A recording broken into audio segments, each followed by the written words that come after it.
Oiê, tudo bom? Eu sou a Mikan, Mika com 3 N's no final, e hoje eu vou falar sobre Sweet Tooth, a nova série da Netflix, uma série pela qual eu tô apaixonada. Sabe aquele meme do Meninas Malvadas, que ela fala que toda vez ela queria falar do mesmo assunto, e quando ela não tava falando do assunto, ela queria que as outras pessoas puxassem o assunto pra ela poder falar dele? Eu tô meio assim com essa série, então eu decidi gravar logo um vídeo contando pra vocês o que eu achei, apresentando essa história pra vocês, que eu quero que o máximo de pessoas vejam essa série. Já vou contar mais sobre ela, mas eu já queria adiantar que ela me pegou de um jeito bem específico, que é dessas séries que tem uma pegada um pouco mais lúdica pra falar de temas macabros. Por exemplo, Desventuras em Série, da própria Netflix também, ou Pushing Daisies, que vai voltar agora pro Brasil pela HBO Max. E todo mundo que acompanha meu canal há bastante tempo sabe que eu vivo falando que eu amo muito essa série. E eu acho que o Sweet Tooth conseguiu me pegar bem parecido com essas outras séries em vários aspectos, que eu vou comentar mais nesse vídeo. Esse aqui é um vídeo sem spoilers, você não precisa ter visto a temporada ainda. Se for ter algum spoiler, pode deixar que eu aviso, tá bom? Em Sweet Tooth, a gente acompanha o Gus, que é um menino extremamente fofo. Ele é, assim, muito, muito, muito fofo. Ele é um híbrido de humano com cervo, então tem os chifres e as orelhinhas até. Aliás, o Gus me lembra muito de um profissional em T, então pera um pouquinho que vai ter um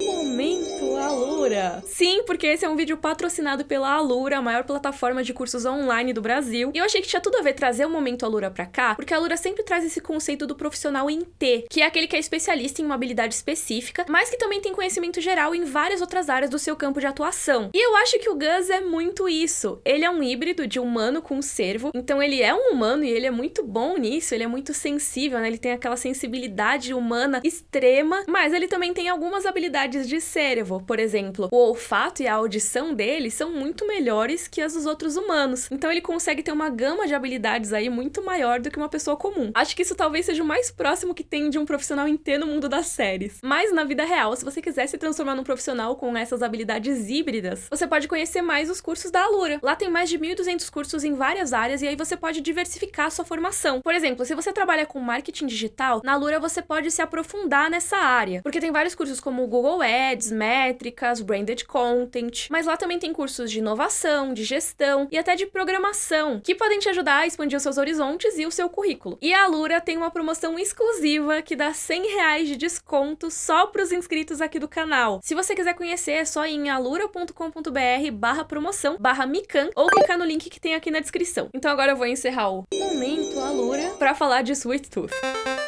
Pra começar, Sweet Tooth é um nome muito difícil de falar porque tem esse T no final do Sweet e tem o Tooth com esse TH do inglês, que é bem difícil de pronunciar. Então, talvez na hora de eu falar rápido, eu vá falar Sweet Tooth ou coisas do tipo. Mas, por favor, não me xinguem, tá? É só pra facilitar aqui, estamos no Brasil. E até por isso eu coloquei aqui na plaquinha Bico Doce, que é a tradução que colocaram na série pro apelido dele, que eu achei ótima, mas eu já vou falar mais sobre isso. Essa foi a primeira temporada da série, teve 8 episódios. E a história é adaptada de uma HQ do Jeff Lemire, que é um autor de quadrinhos que eu gosto muito. Eu já fiz até um vídeo aqui no canal sobre ele, que vai estar linkado aqui na descrição, mas eu ainda não tinha lido os quadrinhos de Sweet Tooth. Eu tava com vontade de ler antes de ver a série, o Load até me recomendou muito, mas acabou que não deu tempo, eu acabei vendo a série antes, e no fim das contas eu acho até que foi legal. Por quê? Apesar do Jeff Lemire ter dito que a série seria muito fiel aos quadrinhos, eu já vi algumas pessoas comentando na internet que ela deu uma limpada, entre muitas aspas, no quadrinho, principalmente na parte do tom. Parece que a HQ é um pouco mais sombria, tem os traços ali mais sombrios. Esse traço do Jeff Lemire é bem visceral e tudo mais. E na série a gente vê uma estética que é bem limpa, assim, né? Uma estética bem fofinha. Mas eu queria demonstrar aqui a minha indignação, porque as pessoas automaticamente relacionam coisas que são bonitinhas ou que tem essa aparência mais lúdica com infantil. E não é necessariamente. Você pode muito bem ter histórias que tratem de temas mais tensos ou até perturbadores às vezes, com traços muito fofinhos, com traços infantis, né, que as pessoas considerariam infantis. Você tá aqui, por exemplo, Madoka, Over the Garden Wall. Tem um monte de exemplos de séries que usam essa estética mais pro fofinho pra contar uma história que é dark. E até essa dissonância acaba trazendo, eu acho que, mais elementos interessantes pra obra. Então, apesar de eu não ter lido os quadrinhos e eu não poder falar pra vocês como que ficou a comparação entre os dois, eu não acho que se deveria julgar a série pela capa. Eu acho que ela tem essa estética menos sombria, não quer dizer necessariamente que ela vai ser muito infantil, nem nada. Mas, de qualquer forma, quem leu aí os quadrinhos e quiser comentar aqui embaixo quais são as diferenças, tenta tomar cuidado com os spoilers aí, coloca aqui embaixo. Enfim, dito isso, qual é a história, sem spoilers aqui, dessa série? A gente tem um mundo, que seria o nosso mundo aqui, o mundo real, que foi devastado. Pode ser um pouco pesado de assistir em alguns momentos, porque eles tiveram uma pandemia que se chama o flagelo. Em inglês é the sick, né? Então, a doença, né? O doente e tudo mais. Lembrando que os quadrinhos do Jeff Lemire são de vários anos atrás, tá? Não foi agora. Mas, enfim, essa doença é altamente letal. E mais ou menos na mesma época em que ela surge, todas as crianças, ou praticamente todas as crianças que começam a nascer, não nascem mais simplesmente bebês humanos, com cara de humano. Elas nascem ali com o tamanhinho de um bebê humano, mas elas têm características animais. Por exemplo, o próprio Gus, que é o protagonista que eu falei ali no começo do vídeo, ele tem os chifres de cervo, tem as orelhinhas e tudo mais, mas aí você pode ter uma criança que tem uma parte de bode, pode ter uma parte de porco, e por aí vai. Começam a nascer várias dessas crianças híbridas que são imunes a esse vírus. Então fica aquela coisa, o que veio primeiro, o ovo ou a galinha? Será que essas crianças estão causando esse vírus? Por causa disso, se cria um cenário de muita desconfiança e de muita incerteza, e as crianças híbridas foram perseguidas. Isso tudo que eu tô falando é o que aconteceu antes ali do começo da série, porque na verdade, quando a gente vê esse mundo, o Gus, nosso protagonista, já tá aí com seus 9, 10 anos de idade. A gente vê que ele cresceu isolado desse mundo devastado. Quando o apocalipse tava rolando, as pessoas estavam todas loucas na rua e tudo mais, tava a maior confusão, o pai dele acabou fugindo pra floresta com ele e criou ali uma casinha pra eles morarem e tudo mais, completamente isolados do resto do mundo, pra proteger o Gus dessas eventuais perseguições. Então a gente tem aí um protagonista que é alguém que não conhece esse mundo. Ele só conheceu a floresta em que ele cresceu com o pai, com os livros infantis que o próprio pai desenhou pra ele, com brincadeiras específicas só deles dois e com regras muito rígidas pra proteção dele. Então tem uma série de orientações ali que o pai dá, que ele tem que ficar decorando, que é, se eu ouvir um animal rosnando, eu vou correr. Se eu vir um humano, eu vou me esconder. E eu nunca devo passar da cerca, porque tem uma cerca em volta ali do bosque onde eles moram. Mas como em toda boa aventura, as regras têm que ser quebradas, né? Essas regras de proteção têm que ser quebradas em algum momento para que o protagonista possa explorar o mundo. E eu não vou falar em quais circunstâncias isso acontece, mas eventualmente o Gus vai ter que conhecer o resto desse mundo. E aí é que a série brilha muito, porque o Gus, ele cresceu nessa bolha de proteção, mas quando ele tem que encarar o mundo exterior, ele vê que as coisas não vão ser fáceis, porque mesmo ele já sendo mais velho, as crianças híbridas ainda são caçadas, então ele pode ser perseguido por caçadores o tempo todo. Tem gente que tem medo, tem gente que tem curiosidade, tem gente que vai só achar ele fofinho, só que ao mesmo tempo, quem protege essas crianças também é perseguido. Eu não diria nem pelo governo, porque mal tem governo nessa época já apocalíptica, né? Tem facções que acabam dominando a população, né? Muito mais do que governos em si. Então a gente vê muito das andanças do Gus por esse mundo devastado, dele interagindo com esse mundo, interagindo com outras pessoas dali. Mas a gente não vê só a história dele. Os episódios têm trechos de histórias de outros personagens que vão ter a ver com a história do Gus. Algumas histórias são rápidas, às vezes aparecem só em um episódio, mas tem duas principais que aparecem ao longo de vários episódios, que são a história da Aimee, que era uma psicóloga que no fim das contas acabou achando bom o apocalipse porque ela se sentiu livre pela primeira vez, e também a história do Dr. Adi, que é um médico que estava lidando com os pacientes no começo dessa infecção, desse flagelo. Como essas duas histórias vão se encaixar com a do Gus, a gente só vai saber mais pra frente, mas tem uma narração na série que desde o começo já vai dizendo pra gente que as histórias se cruzam e tudo mais, e aí você fica pensando, será que isso vai acontecer? Quando que isso vai acontecer? Como que vai acontecer? E eu achei bem interessantes também essas histórias paralelas, apesar de achar que a do Gus é a mais interessante, eu fiquei muito apegada ao personagem, eu acho que a escolha do ator mirim que faz ele foi muito boa, ele consegue cativar a gente, consegue ser fofo, mas ao mesmo tempo sem ser irritante. É muito fácil pra personagens assim fofinhos se tornarem irritantes, né? E ele é pras pessoas ao redor dele às vezes, mas pra mim como público eu nunca achei ele irritante. Eu acho que ele tem algumas coisas, algumas birras e tudo mais, que são coisa de criança, né? Mas em todos os momentos eu achei que ele se comportava bem como uma criança naquela situação em que ele tava. Tem vários personagens interessantes que interagem com o Gus nessa jornada dele, mas eu vou destacar aqui o grandão, que é interpretado pelo mesmo ator que fazia o Zaro Zoan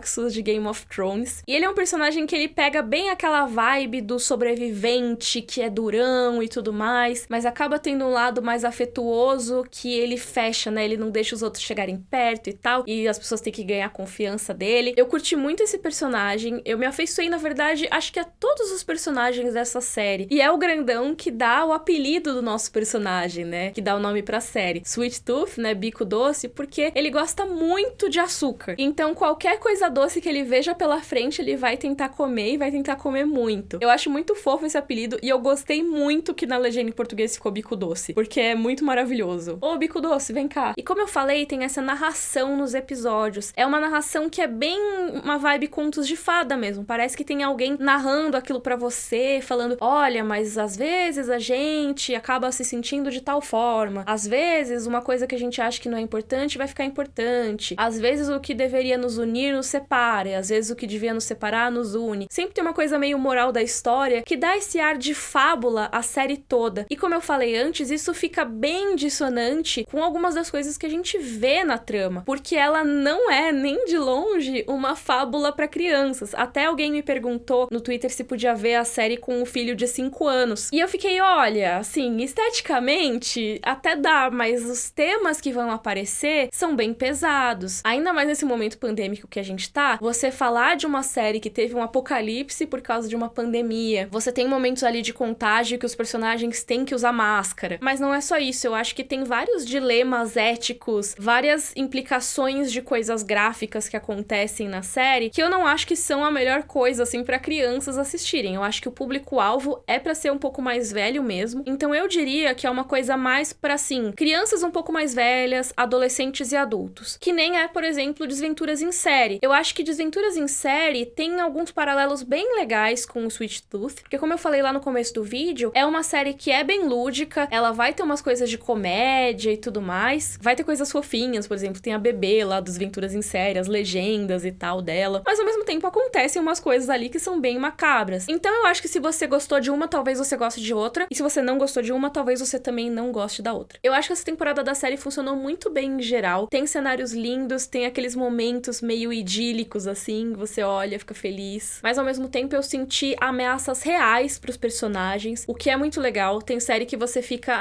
ninguém vai se machucar aqui, ninguém vai morrer, mas em Sweet Tooth eu senti ameaças reais pros personagens, então eu fiquei bem engajada enquanto eu assistia. Essa temporada deixa uma abertura bem grande pra continuação de uma próxima, que pelo que eu vi até agora, até o momento que eu gravei esse vídeo, ainda não tinha sido renovada, e eu tô torcendo muito pra que seja, porque eu realmente quero ver a continuação dessa aventura. Eu fiquei até com vontade de ler os quadrinhos e provavelmente eu vou fazer isso aí nos próximos tempos. Mas eu queria saber também o que vocês acharam dessa série. Tô aqui falando há um tempão, talvez esse vídeo tenha ficado imenso. Pensei que dava até pra fazer talvez vídeo especulando pra próxima temporada. Posso chamar o Load aqui pra gente conversar. Comenta aqui embaixo que outros temas da série vocês gostariam que eu falasse aqui no canal. E lembrando que tem o meu link da Alura aqui na descrição pra você conhecer. Se você gostou, por favor, curte o vídeo, assina o canal. Um beijo e até a próxima. Tchau, tchau!